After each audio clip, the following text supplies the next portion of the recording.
Hola, molt bones veus, ha arribat la nit de Tots Sants. Tots els que aquesta nit sortiu a celebrar la castanyada o Halloween, que sapigueu que un nou pallasso diabòlic ha aterrat a Lleida. S'ha donat a conèixer a través del seu perfil d'Instagram i es fa dir Creepy Cat Clown. En aquesta fotografia que ha publicat es pot veure el pallasso amb els braços oberts just davant de l'aeroport de Lleida Alguaire i ha acompanyat aquesta fotografia del següent text. Ya he llegado a Lleida, nadie viene a recibirme, normal, soy el dueño de la noche y en tus pesadillas me encontrarás. Ja ho veieu, el fenomen Creepy Clown no s'atura després de que el Lleida Clown pengés les botes, dient que tot el que havia fet havia estat amb l'objectiu de dotar la ciutat de Lleida d'un toc de misteri i terror a les portes de Halloween. Ara, seguint els passos del Lleida Clown, arriba el Creepy Cat Clown, el qual no sabem quin serà exactament el seu objectiu.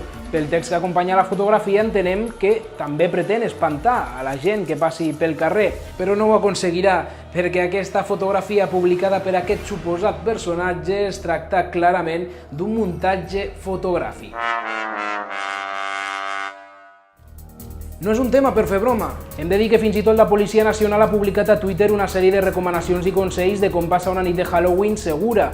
Un d'aquests primers consells que dona és evitar disfressar-se de pallasso diabòlic. Recordem que hi ha moltes notícies relacionades amb el fenomen Creepy Clown de gent que, a més d'espantar, pretén intimidar amb objectes intimidatoris, com ara pals o motosserres, a la gent que passa pel carrer. Per tant, la policia diu que si ens trobem davant una situació així, mantinguem la calma, tinguem sentit comú, no entrem al joc de les provocacions i truquem ràpidament al 091. Nosaltres us hem preguntat a través de Twitter què celebreu, castanyada, Halloween o les dues coses.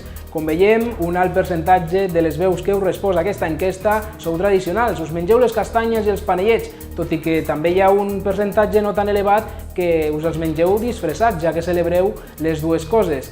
Com veiem, el percentatge més petit correspon a la gent que només celebra el Halloween.